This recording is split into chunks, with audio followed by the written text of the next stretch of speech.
Assalamualaikum warahmatullahi wabarakatuh. Perkenalkan, nama saya Misrati Pania, jurusan Ilmu Hukum dan Kemasyarakatan, Prodi S1 Pendidikan Pancasila dan Kewarganegaraan. Puji syukur atas kehadirat Allah Subhanahu wa Ta'ala, di mana saya masih diberikan kesehatan dan kesempatan untuk membuat video pada hari ini.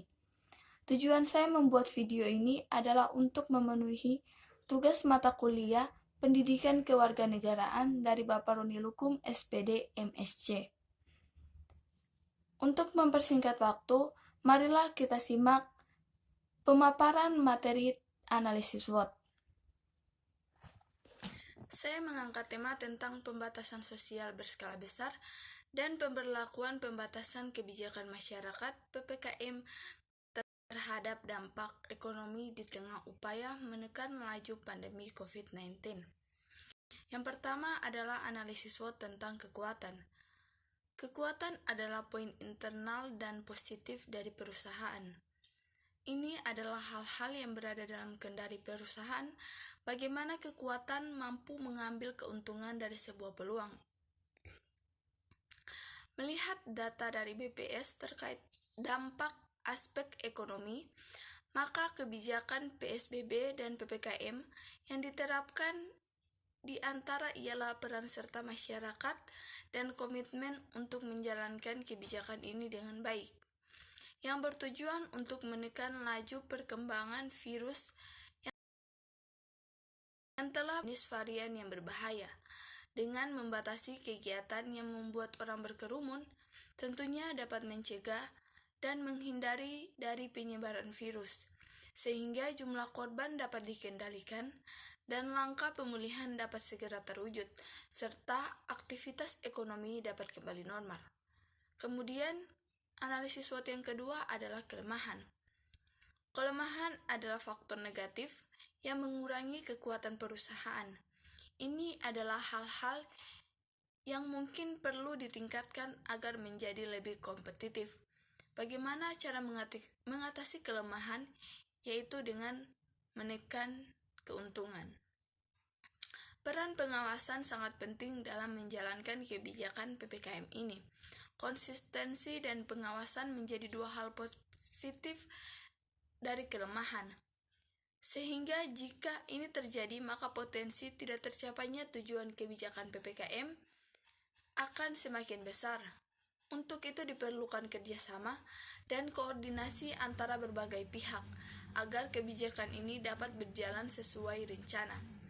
Kemudian analisis SWOT yang ketiga adalah peluang. Untuk memastikan kebijakan PPKM berjalan dengan maksimal, selain dengan bekerja sama dan koordinasi antara pihak, juga dapat dilakukan langkah strategi lainnya, berupa program vaksinasi, sehingga terciptanya kekebalan tubuh, baik untuk meminimalisir gejala yang mungkin timbul akibat terpapar virus ini. Program vaksinasi ini bertujuan untuk meningkatkan kekebalan imun tubuh agar menjadi perisai terjangkitnya virus atau minimal gejala yang timbul akan lebih ringan. Sehingga jika dilihat dari sudut pandang ekonomi, aktivitas fisik tidak terganggu dan tetap dapat memonitor kegiatan usaha meski dari rumah.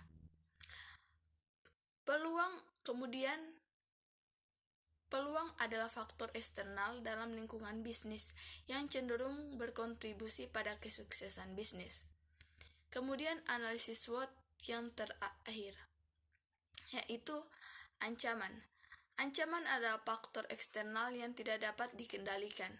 Anda tetap harus mempertimbangkan hal untuk menempatkan rencana darurat dalam menangani masalah yang terjadi.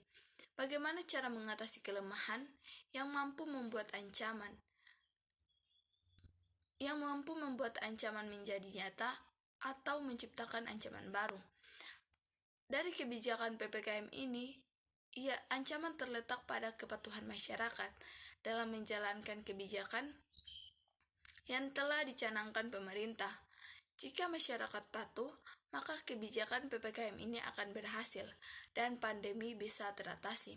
Begitupun sebaliknya, jika masyarakat tidak patuh, maka kondisi pandemi semakin lama yang berakibat pada pemulihan sektor ekonomi akan dampak yang ditimbulkan akan berdasarkan analisis SWOT yang telah saya paparkan, maka dapat disimpulkan bahwa yang pertama, komitmen menjadi kunci kekuatan untuk menekan laju pandemi yang sudah 2 tahun lebih menghantam wilayah Indonesia. Tentunya jika masyarakat paham dan patuh, maka tidak sulit untuk menjalankan kebijakan PPKM yang sudah dicanangkan pemerintah. Kemudian yang kedua, konsistensi dan pengawasan menjadi potensi kelemahan dalam penerapan kebijakan PPKM ini, karena keduanya menjadi salah satu indikator keberhasilan dari kebijakan PPKM. Kemudian yang ketiga, program vaksinasi yang tengah digaungkan. Sekian dari saya. Wassalamualaikum warahmatullahi